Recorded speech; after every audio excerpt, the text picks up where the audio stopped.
Good morning and welcome to Plug In with Playbook. I'm Anna Palmer, co-author of the Politico Playbook. I'm joined by Jake Sherman, who writes Playbook with me.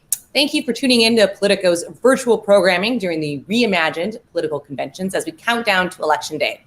This week, it's all about the Republican National Convention and President Trump's re-election campaign.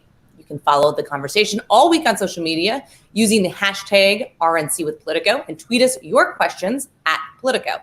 Later in the show, we'll be talking to Bill Stepien, Trump's campaign manager, but first, Politico's senior campaign and elections editor, Steve Shepard, a fellow George Washington University alum, and national political reporter Elena Schneider are doing a polling deep dive with Trump campaign pollster John McLaughlin and Republican pollster Neil Newhouse. This will be followed by the new Swing States Map segment hosted by senior politics editor Charlie Mahtesian and national political reporter Laura Barrón-López. Today's edition is focused on Arizona and why it is among the states likely to shape the electoral outcome this year. All right, well, let's turn it over to Stephen and Elena, who will dig into the polling numbers and down ballot forecasting as it relates to the Trump re-election campaign.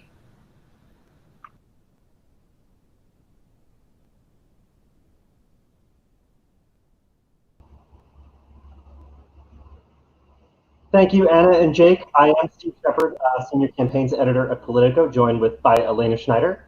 We have, as they said, two Republican pollsters joining us today. John McLaughlin, part of the Trump campaign polling team, and Neil Newhouse of Public Opinion Strategies.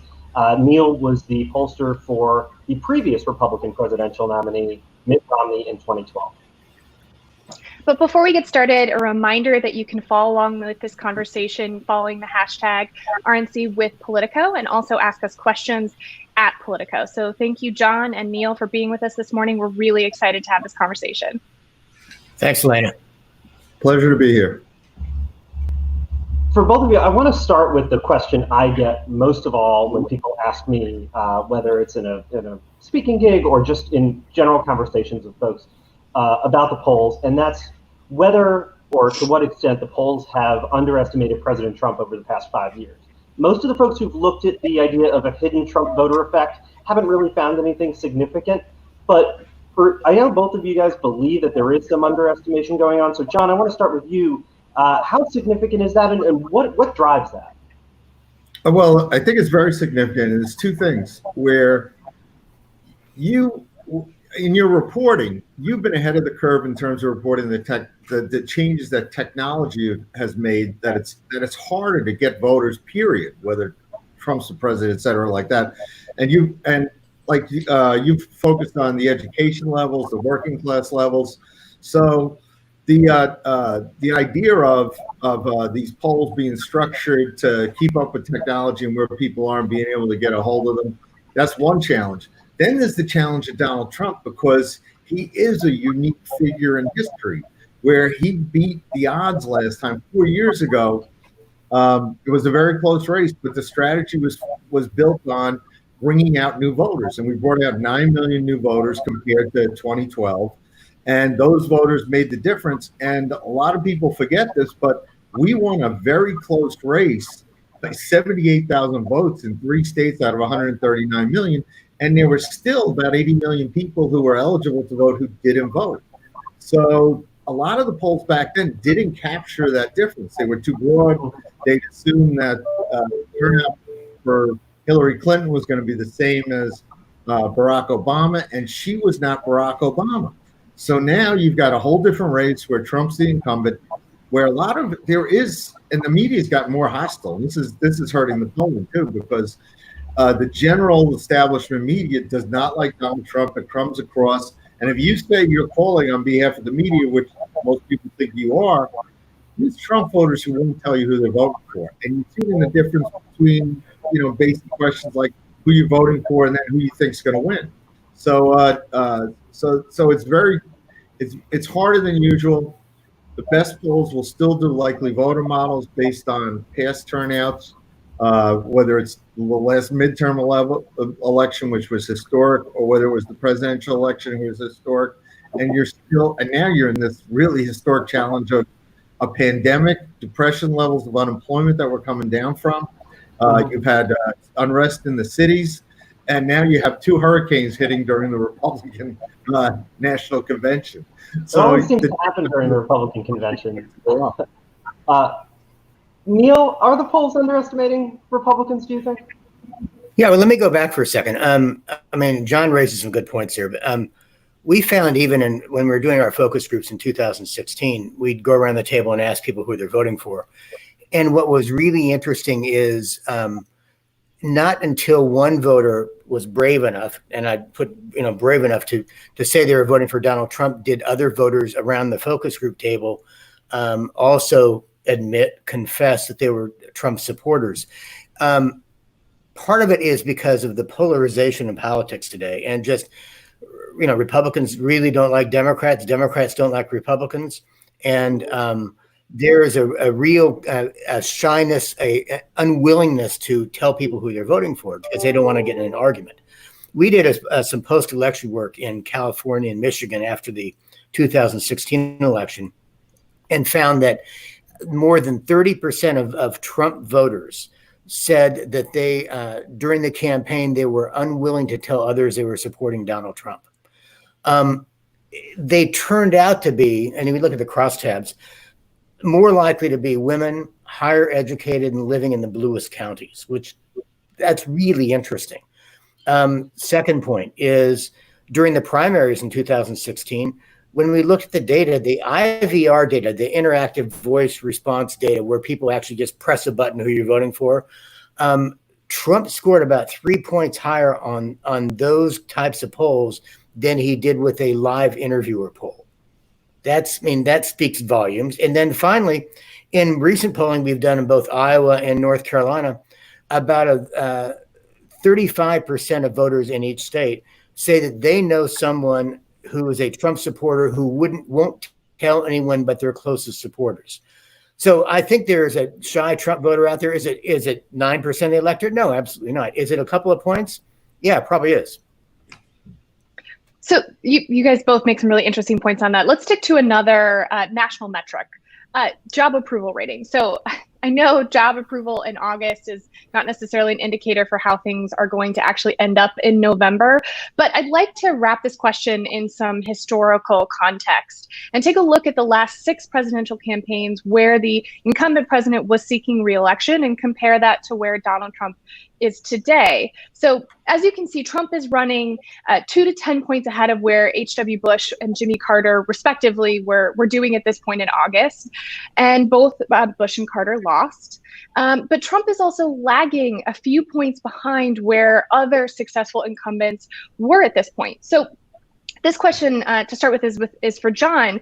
So the lowest watermark on that list is Obama from 2012, who was at 46% in terms of job approval. So why is 42%, where Trump stands today, based on our morning consult poll, enough for Trump to win come November?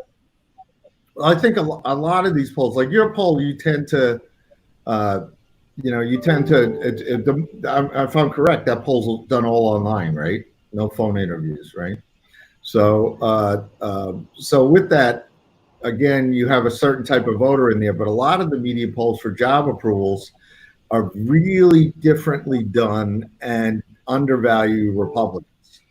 And what to me, it's like, there's been ABC and NBC, they've come out like 24, 25, 26% Republicans. And the last two exit polls for the 2018 bad year when Republicans lost the House was 33% Republican. And the one in 2016 was 33% Republican.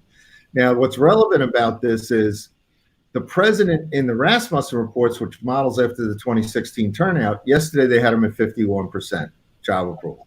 And what's really important about that is the last two presidents to be reelected, as Neil said, it's really polarized right now. The two parties since 9/11 really polarized. So W, on the day he was reelected, he had a 51% job approval, and he got 51% of the vote.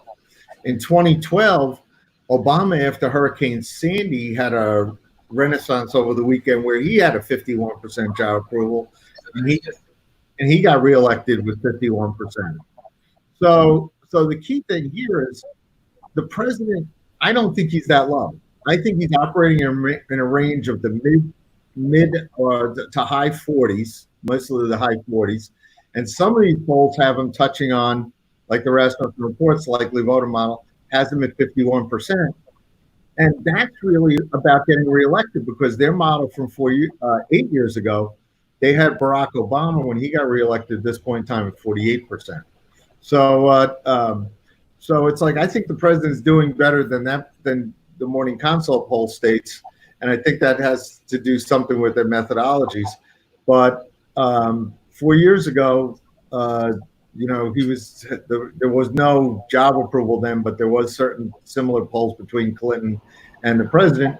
And the president knew we were in a close race, and he worked hard enough over the weekend and through Election Day that we won that election in a very close election. So right now, I'm thinking the president's hovering close to 50% in job approval, and certainly last night's convention absolutely helped to get our message out. And I usually discount a lot of the polls where they underreport Republicans. So, well, I want to ask you about that, John, because back in June you authored a campaign memo that President Trump released via his Twitter feed, which obviously touches tens of millions of people. I want to quote from it real quick. This is the quote. "The latest skewed media polls must be intentional. It's clear that NBC, ABC, and CNN, who have Democrat operatives like Chuck Todd, George Stephanopoulos, and other Democrats in their news operations are consistently underpolling Republicans and therefore reporting biased polls." And you described this as an intentional strategy. I would like to point out that Neil's firm, Public Opinion Strategies, is the Republican half of the bipartisan team that conducts the NBC News Wall Street Journal poll. Your argument is that this is intentional in order to suppress Republican votes. I can say on behalf of the Politico Morning Consult poll that that's not our intention, but describe to our viewers how you think that works. Well, by the way, if Neil was the partner taking care of that poll, I think we'd do much better. But a lot of these polls are adults. The adult universe is what, 230, 240 million eligible adults could vote in the presidential election. It's not likely voters, it's registered voters, and there's a lot more registered than we probably have. More than 100 people come out because of the historic challenges of this election. Probably about 150 million, but it's still a likely voter model, and it's still that poll that we were talking about back in June was only 26% Republican. And you have really smart people working on these polls for the networks, and I can't believe that they don't think that the likely voter model is not as that they're not shooting for it. They're doing this much broader audience that is clearly discounts our voters and undervalues them. So I'm sure Neil agrees with me that the Republicans will be over 30% of the turnout. If it's not, then the campaign has really. Hey, Steve, I think we're wasting our time talking about national polls. I mean, in all seriousness, I mean, the Romney campaign, we did, lots of different polling. I didn't do one single national survey during the entire campaign, not one. And that's a year and a half of work. Our universe, our country was made up of the 10, 11, 12 states that were the target states. And I think if you look at polling this year and what's going on, it was highlighted in 2016, the lack of good quality state polling. That's still a problem now. I mean, you look at some of these states, in the target states, that don't have any polls that have been conducted in the past month or so. That's ridiculous. I mean, so it's easier for the large media firms to do national polling. Very few do statewide polling. And I think, even if you look at those national numbers, the presidential approval rating, 42% probably isn't enough to get the president reelected nationally, but it's not a national election. It's electoral college. I mean, you got to look at the individual target states. If the president's at 46% nationally, he's got a hell of a good chance of getting reelected because in those target states, his numbers will be significantly better. Well, so we all wish we could have more state-based polling. I think we certainly share that sentiment.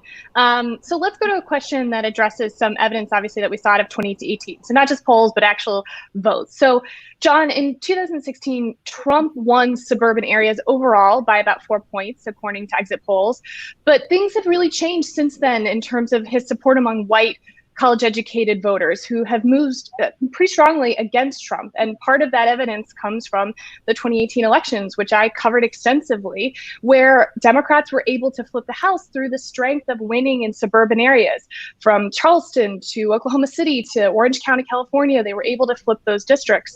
So I've also spoken to a number of Republican strategists who have identified suburban women, but particularly college-educated suburban women, as a weak spot for Trump and for Republicans generally. So can you talk a little bit about what in the next 70-something days until Election Day, the Trump campaign can do to turn this around, to bring in those voters again that they were able to win in 2016? Well, I think you saw last night, the first night of the convention, it was really a great contrast with the Democrat convention, because I didn't see any Biden bounce, or there weren't a lot of battleground state polls or polls that were put out after the Democrat convention. But last night was a great night for the Republicans. The president really showed that there's a diverse Republican Party, and that certainly suburban voters, in particular, particularly independent voters, have a reason to vote Republican and not and vote for President Trump and not for the Democrat ticket. And there is a second-term agenda that the campaign put out that is really popular. Talks about creating jobs, covering pre-existing conditions, talks about school choice, et cetera. But it gives a really thorough policy goal analysis that the vast majority of those issues are very popular, which is in sharp contrast with the Democrats. But they really didn't play up. They played more of a character contrast with the president, and really were light on issues last week at their convention. So if you want to know what the Trump campaign strategy is, look at that second-term agenda and look at the appeal of those issues to suburban voters, particularly suburban independent men and suburban independent women, because it's something that I think the voters will really say, defunding the police, that's a really bad idea. It's gonna result in higher crime. Guess what? I'm gonna have to vote for the Republicans. And they may not be thrilled with the president's style all the time to get things done, because he's a businessman and that's how he gets things done. Mm-hmm. But they do like the results, and the results are very important to them. So let's close with Elena, let me interject here for 1 second. Please. What's undeniable is there has been some erosion for Trump in suburban areas, suburban women, higher educated voters. But what's really interesting is I got back a poll yesterday from a Republican who didn't think he was in trouble in a rural area of a key state. And the numbers came back that Trump was doing better now than he was against Hillary in October of 2016. And nobody's polling these congressional districts in these rural areas because they're safe Republican. What that speaks to me is we're looking at potentially higher turnout and even a higher vote for Donald Trump in some of these rural areas that could help offset some of the suburban areas where we're seeing erosion. So thank you for that addition. Let's close with a really quick lightning round. I know there were a lot more questions that we wanted to get to, but we so appreciate your time here. So last couple questions for you, and try to keep these brief, maybe just a couple words. We're going to be using Steve's amazing race ratings for the Senate races as our guide here. So first to Neil and then to John, what's a Senate race that isn't popping in public polling yet, or Democrats maybe feel very confident they may be able to flip, but you feel like is maybe going to surprise people come November? You know what, Elena, I heard you ask that question to Anzalone last week, and that's an easy one from his point of view. I think the one I'm watching here most closely is Maine, when everybody wrote off Susan Collins and she's running a hell of a campaign. So I think that one we're going to do real well on. John, what about you? Oh, I would agree with Neil on Senator Collins that she's doing quite well, and I think President Trump's going to surprise people in Maine as well. But I have a feeling that what I'm seeing is as President Trump rises, so will the Republican Senate candidates, and that's obvious. Exactly. So last question for you. So it's January 2021. Who controls the Senate and by what margin? Neil, you can go ahead first. Yeah, I mean, Republicans are going to control it by the skin of their teeth, and Mike Pence, the deciding vote. John, how about you? I think we might be a seat or two better than that, but we'll see. The next 70 days will tell. Because the Senate races, the presidential race is just taking shape really right now as the Republican convention ends, and people are seeing the important policy contrast. And now you're seeing the Republican Senate candidates rise with the president. Yeah, we have several political lifetimes to go through between now and November. So stay tuned. Buckle your seatbelts, guys. That's certainly true. Well, thank you, John and Neil, for talking with us about Trump's path back to the White House for a second term. It was really great having you both. Thanks. Thank you for the opportunity. Thanks, guys. And before we sign off, just want to thank our team here, Elena, and the Politico Live team for these conversations that we had. Neil mentioned we spoke with Biden pollster John Anzalone last week, and obviously getting the Republican perspective this week. We'll be closely watching the polls over the final 70 days, especially once we get out of the Republican convention at the end of this week. So now let's turn it over to senior politics editor Charlie Mahtesian and national political reporter Laura Barrón-López for another edition of the new Swing States Map.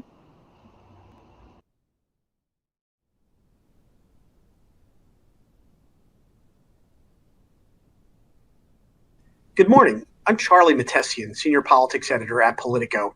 The electoral map has changed quite a bit thanks to the architecture of President Trump's 2016 victory, and we're here to talk about one of the key states today.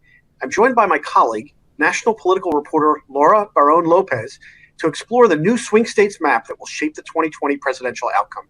Throughout the two political conventions, we'll take a look at a total of 6 states that are at the heart of the electoral map that Donald Trump has reshaped.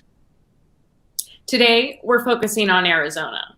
Part of my coverage at Politico is the presidential race as well as demographics. And I've covered the changing demographics in Arizona and what that means for the presidential race as well as down ballot races. Before we dive into Arizona, Politico video producer Mary Newman is providing us some background into the dynamics at play in the state. If Arizona were a color, it would be red. It's home to the Red Rock State Park. Sedona is famous for its red clay. Cardinals fans are draped in red every football season. But the biggest reason Arizona is a red state is their voting patterns. The state has voted for the Republican candidate in 70% of general elections since its founding in 1912. We came within 1 percentage point of carrying Arizona. I hope you'll help us do just a little better on Tuesday. This 1996 Bill Clinton rally was the last election when the deeply Republican state voted for the Democrat. In 2016, Trump won the state by 4 percentage points, but things seem to be shifting in the Grand Canyon state, making it a top Democratic target in 2020. But first, let's talk demographics. Part of the reason people think Arizona could turn blue is the growing power of the Latino vote, something McCain was aware of all the way back in 1996. The Hispanic vote turned out strongly in favor of President Clinton. That's something the Republicans are going to have to look at and carefully in the future in this state. Bringing it back to 2016, an exit poll analysis estimated that Hillary Clinton won more than 80% of the Latino vote in Arizona. And the share of eligible Latinos who voted also increased from 37% in 2012 up to 42% in 2016. Latinos have historically been written off by national campaign strategists, but Democrats increasingly believe that they could provide crucial voting margins for Joe Biden in November, especially in a state like Arizona. In mid-July, the Biden campaign made a strategic pivot to win over more Latino voters. One of those strategies was to spend $1 million in Spanish-language outreach. Politically, Arizona is dominated by Maricopa County, which includes Phoenix. And in the last several elections, Maricopa has consistently accounted for about 60% of the votes cast in Arizona, meaning the candidate who wins Maricopa usually wins the whole state. Democratic Senator Kristen Sinema made inroads in this historically red county. On top of the emerging purple and blue tones in Maricopa County, there is the devastating impact coronavirus has had throughout the state. Trump started advocating for states to reopen back in May. They're going to open. They're going to all open. Open things up. Our country wants to open. And the Republican governor in Arizona followed suit, quickly reopening the state while taking a lax approach to social distancing and mask wearing. Governor Ducey even took it as far as signing an executive order banning local governments from issuing mask mandates, a policy he later retracted after the state saw a spike in confirmed corona cases leading into the summer. In June, the daily numbers of new confirmed cases grew from 187 a day up to almost 5,000 a day. The pandemic has hit one of the state's fastest growing voting blocs the hardest: Latinos. In Maricopa County, Latino residents are more than twice as likely to become infected as non-Latino residents. Polling by Latino Decisions found that 73% of Latinos living in Arizona hold Trump directly responsible for allowing the pandemic to spiral out of control. And almost 50% answered yes when asked if the pandemic has led to anyone in their household losing a job, receiving a pay cut, or having trouble just paying their bills. It's hard to overstate the gravity of the situation for Trump. If he loses Arizona's 11 electoral votes that Republicans historically can rely on, his re-election could be doomed. Laura, Arizona has produced 2 Republican presidential nominees over the past half century, including, of course, Barry Goldwater. The legislature and the governorship are controlled by Republicans, yet now, for the first time, news organizations now include Arizona in their battleground state polling for the first time. What's going on? Well, Arizona is a changing state. So the Latino population has grown over the last few years, and they have increasingly become more politically active. Activists and organizers on the ground say the battles between Latinos and past GOP governors on the issue of immigration, as well as their battles with former Sheriff Joe Arpaio, who was known for illegally defying a judge's order to stop racially profiling Latinos during patrols. Those battles woke up younger generations and made them more politically active. Democrats and Republicans alike have told me that in the state, Trump has accelerated these dynamics, and that due to his presidency, a moderate Democrat, which Biden has long time fashioned himself as, could be more viable in a red state like Arizona.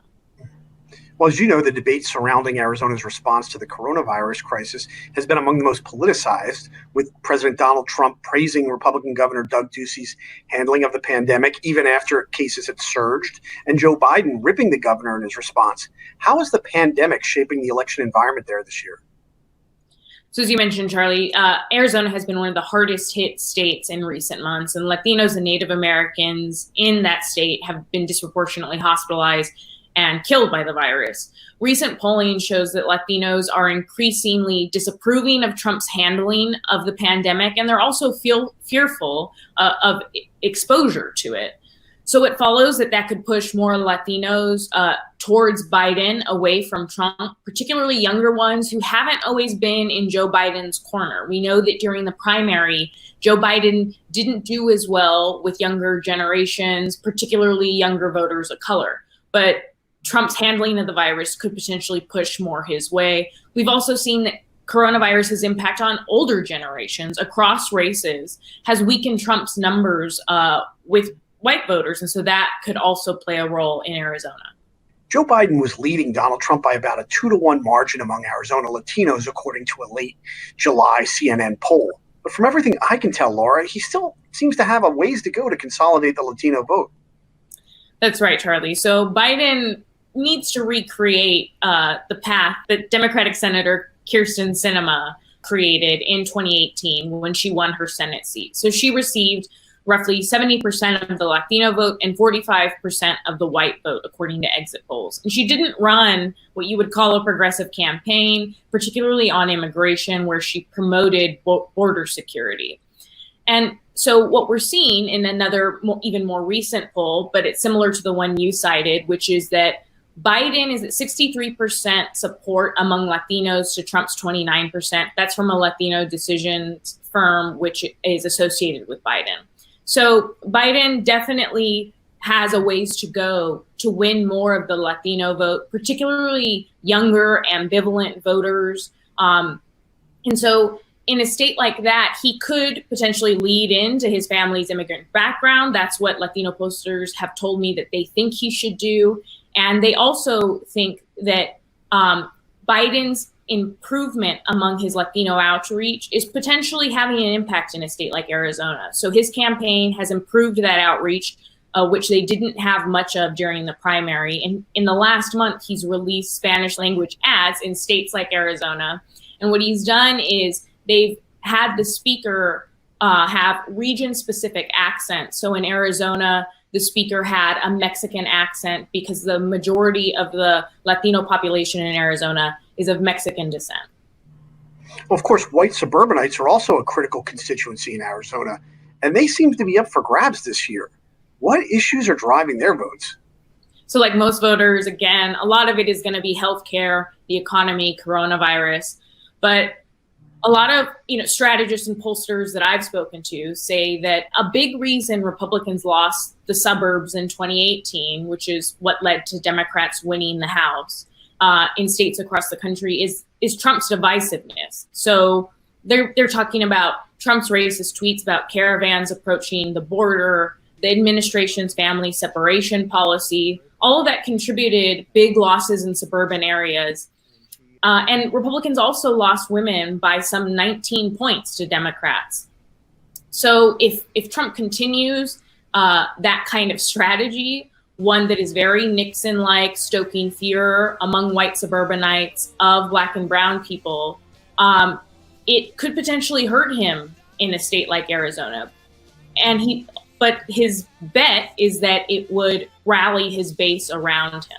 Well, in terms of sheer electoral votes, Arizona isn't as big of a prize as the Rust Belt trio that we hear so much about, Wisconsin, Michigan, and Pennsylvania. So why are both parties so focused on Arizona this year? So for all the reasons that we outlined, Charlie, Arizona is a more exciting state because it really is a toss-up right now. There have been consistent polls that show that Biden is leading Trump. And also, technically, Arizona has more electoral college votes than Wisconsin. That's 11-10. But yes, taken together, those three Rust Belt states that you mentioned would represent more. But I've even heard among Biden's camp that they think Arizona might potentially be a better play for them than Wisconsin for the reasons that we've outlined, particularly because of those changing demographics. I don't know. It sounds a lot like the Hillary Clinton argument in 2016. But Laura, we've only got a limited amount of time, so let's do a lightning round of questions. First one, if there's one thing the Trump campaign must do to win Arizona, what would that be? So I would say that Trump needs to not shrink his base, which is what we see occurring with the Republican Party over the last 4 years. So that would require him to reverse course a bit. But he needs to overperform with white voters in Arizona. And if he can, shrink Biden's gains with Latinos, because the 2018 Senate race showed that winning a majority of white voters isn't going to cut it, because the Republican candidate in that race did win the majority of white voters and still lost statewide. So let's flip it and let me ask you the same question, Charlie. What about the Biden campaign? What does it have to do to capture Arizona? I'd say Biden has to carry Phoenix's Maricopa County, which of course is the most populous county in the state, and which Donald Trump carried in 2016 by about 3 percentage points. I think Biden also needs a much better performance than Hillary Clinton among independent voters, who cast about 4 out of 10 votes in 2016, according to exit polls. I agree with you there. I know it does sound a lot like Hillary Clinton's strategy is potentially what Biden could be following. But again, that was before Democrats won statewide in the Senate race in Arizona. Oh, that's a good point. So thank you all for joining us for this new swing states map focusing on Arizona. We have 2 more states to go in the new swing states map. Join us tomorrow as we take a look at Florida. Thanks for watching and take care.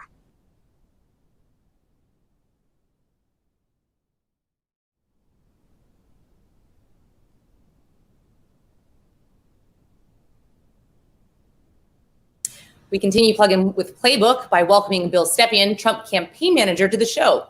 Thank you so much for joining us, Bill. Thanks for having me. All right, Bill, so let's level set here and kind of set the stage for our conversation. We're going to talk about polls. I know not the favorite topic of any campaign, especially yours perhaps, but the RCP average of polls has Joe Biden leading by 7.6 points. The president has suggested he's not a fan of these polls or with these averages. But tell us where you have this race today, which is the 25th of August, 70 days before Election Day. Well, I'm not going to. First of all, thanks for having me. You guys do great work, and you're one of my early emails every day. So I look forward to those. Look, I'm not going to bore you with talking about 2016's polls.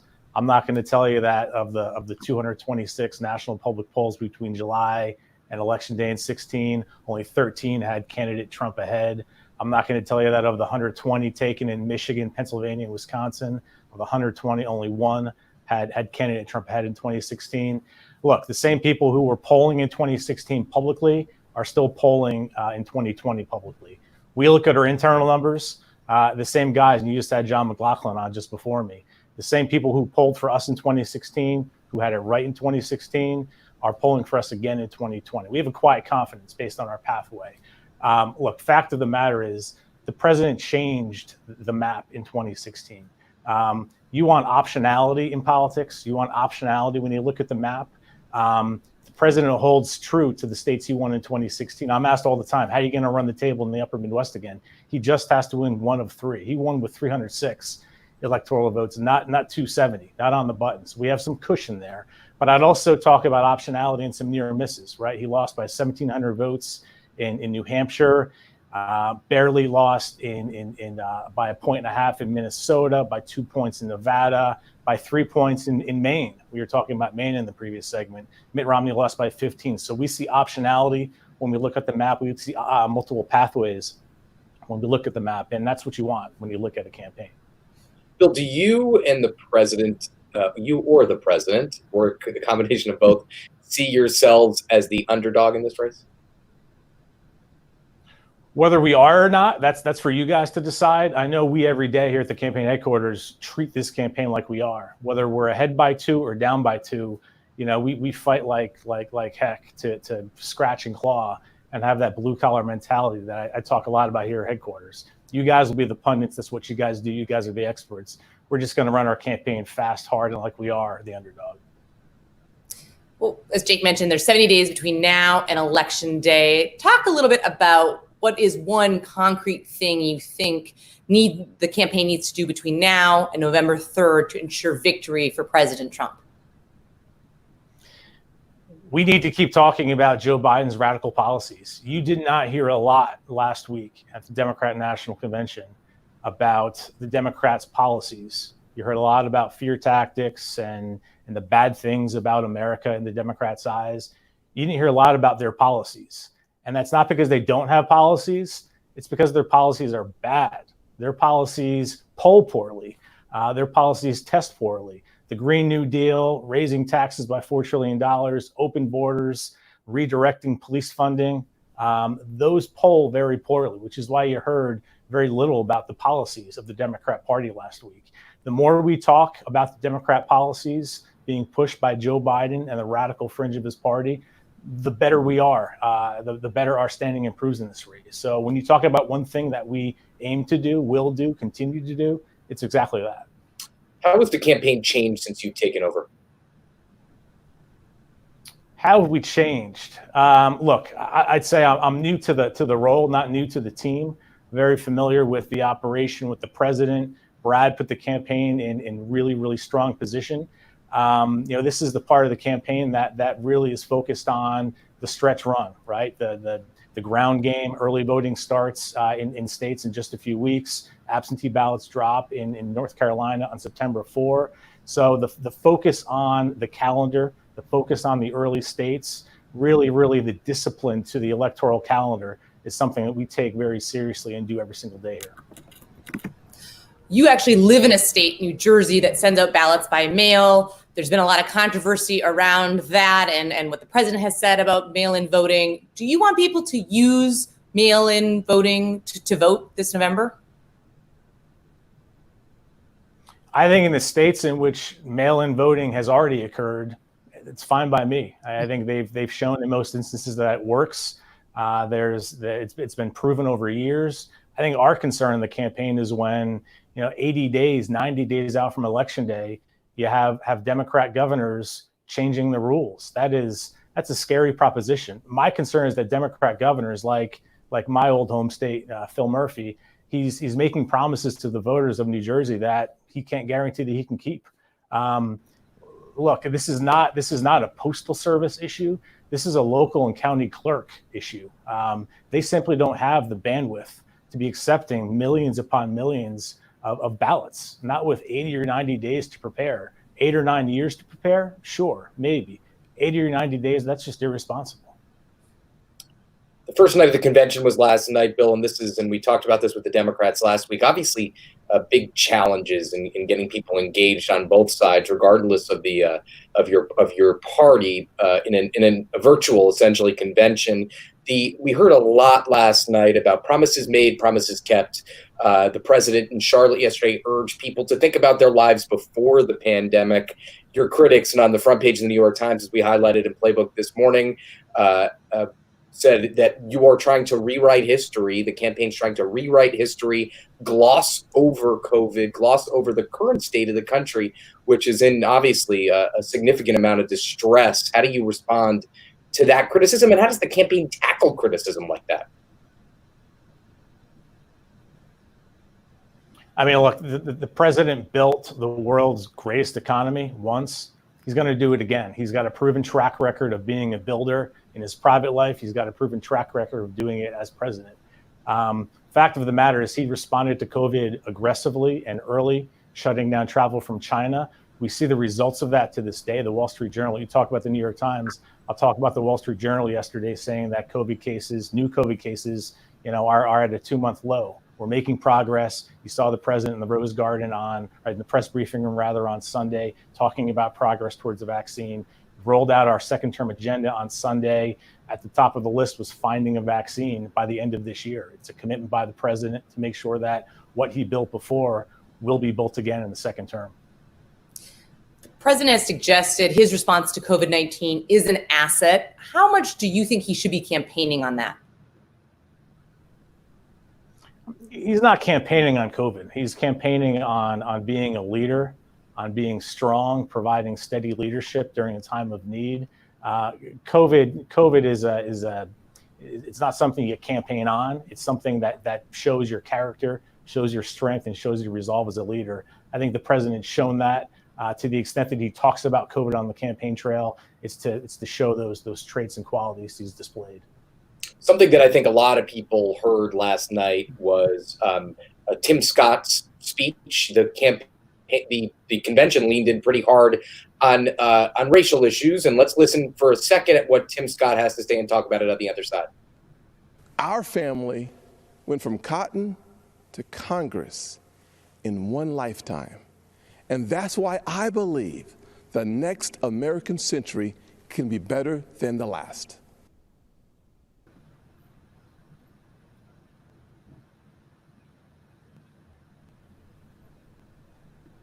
Okay, well, I think we got cut off a little bit. I just want to. A lot of people were very interested in that clip where he said, "I think this next American century will be better than the last." Talk about the president's relationship with Black people and people of color. He's been criticized, credibly in many cases, for stoking tensions. Why lean in so hard on this issue on the first night of the convention? Well, look, I was the base of President Trump's election in 2016. I'm a white guy who owns a pickup truck. I like college football and I drink beer, right? I was the base of the election in 2016. This time around, this week, last night, tonight, and the remaining days of the convention, you're going to see the expanded base of support for the president. You saw it last night with Tim Scott. The president has grown this party. The president has grown his coalition over the years, and he's proud to highlight these great American stories. He heard a lot of anger and despair and darkness last week. You're hearing a different tone this week. We have great stories to tell that we're telling through these great American stories, whether it's Tim Scott or the Vernon Jones last night. You're going to hear more and more stories which are inspiring and beautiful and really reflective of how the president has grown his infamous base over the course of the last 4 years. All right, we want to shift to kind of being a little bit more forward-looking from last night because we are quickly running out of time. Can you talk a little bit about debate prep? Who's involved? Who's playing Biden?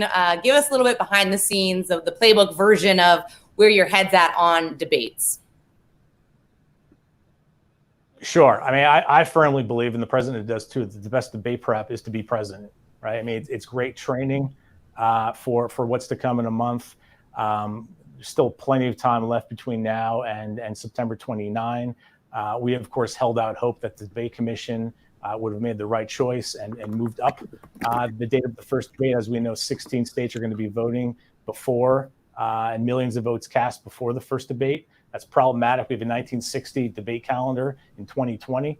That being said, the president trains every day by being president. We have had some sessions to make sure that he's paying attention to September 29, but we'll get through the convention and move on to debate prep after that point in time. Bill, I want to follow up on that very quickly. There are 3 debates scheduled by the Commission on Presidential Debates. Where's the campaign's head at today when it comes to the president participating in all 3 scheduled debates?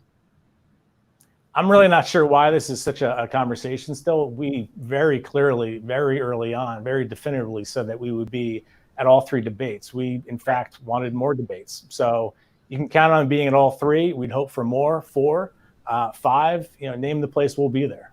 So if we're happy to do one, we'll get with you after. We'll talk about the possibility of a playbook debate, hopefully in person. But moving on, I think we have a couple more questions and then we're going to have to let you go. But what is the next? How much should we expect the president out on the campaign trail in person? A lot. Look, you can do one of 2 things. You can hide out and count the days, underground, or you can be aggressive like the president's been. The president ended last week during the Democrats convention week in stronger standing than the week before, which is pretty amazing. And he did that because he was aggressively taking his case on the road directly to the American people. He traveled more in 1 week last week than Joe Biden's traveled since March. So you'll see him doing more events. He was able to hopscotch around the country at a bunch of different hangar rally events in Minnesota and Wisconsin. More smaller events is what you can expect. And I like the fact that we are being more and more nimble as a campaign every day. You're seeing him, veer off in Minnesota in advance of Mankato and drop into Minneapolis. You saw him pick up a couple pizza pies in Old Forge outside of Scranton last week. You also see our surrogate operation. The week that Joe Biden wasn't in Wisconsin, the Sunday before, we had our women's bus tour drop in and do 4 stops. President was there the next day on Monday. Eric Trump on Tuesday. The vice president on Wednesday. So we are aggressive. That's the kind of campaign we run. That's the kind of campaign you're going to keep on seeing us run. was a little disappointed he didn't stop at Nicholas's, my favorite pizza place in Scranton, a place I spent a lot of time. The last question, general election starts after the convention. You've talked a lot about kind of the weaknesses as you see them for Democrats, their policies, wanting to hit them on that from now until Election Day. Can you talk about what is a strength or perception you have that you think you're going to have to counter against Democrats? I mean, I'm concerned every day about, trying to fight through, the left-wing bias that we see on TV. Immediately after the convention ended last night, the programming, we were fighting through, just extreme bias that we see in the media every day. Of course, you guys are great, but a lot of your peers just aren't, and it takes a lot of effort to fight through, and it's why we spend a lot of time on the road talking directly to voters. I'd also say, you asked earlier about some of the universal vote by mail laws that are trying to be hurried through, ballot harvesting. These are all things that are very scary to people who want, expect, and deserve to have all their votes counted and accounted for. I would certainly point to those two things to answer your question. And Bill, just quickly before we wrap up, your predecessor, Brad Parscale, was disappointed or expressed disappointment on Twitter that Fox News cut out of the convention last night. I mean, how do you react to that? The Fox News cutting out? Yeah. There was wall-to-wall coverage on various networks. Plenty of coverage to be found. So I'm sure Fox will be taking more of the coverage tonight as we extend during the week and as our program keeps getting better, stronger, more interesting with every night. Got it. All right. Well, thank you all for tuning in to Plug In with Playbook. Bill, really appreciate your time this morning. I know it's a very busy time. We are back tomorrow morning at 9 a.m. with White House Chief of Staff Mark Meadows, followed by a separate interview with NRSC Executive Director Kevin McLaughlin to talk about some of the down ballot implications in the 2020 race. We'll also have another edition of the New Swing State Map with a focus on Florida and a reporter roundtable digging into President Trump's re-election campaign and other issues that are driving the 2020 campaign cycle. Thank you for joining us. Take care and have a great day. Hey, my name is Eugene Daniels. I'm the host of Foursquare, Politico's digital video show with Tim Alberta, Laura Barrón-López, and Ryan Lizza. During the convention, we'll be getting together to provide lots of analysis. I think it strikes a lot of Republicans that Trump's only chance to get back into this race is if Democrats really do him a favor, if they really overreach. Context. It's not a new playbook for Trump, and it's also not a new playbook historically. Also kind of amazing that the conventional wisdom that the person who would be best for Biden is an African-American woman. And lots of lively discussion. Goes over time and doesn't answer the question. Who is it, Ryan? It's the person who helped him govern. No, give us a name. No, they have to pick a name. Join us live tonight at 8:30 Eastern, covering today's big political news, the speeches, and everything else, giving you lots of anxiety nowadays.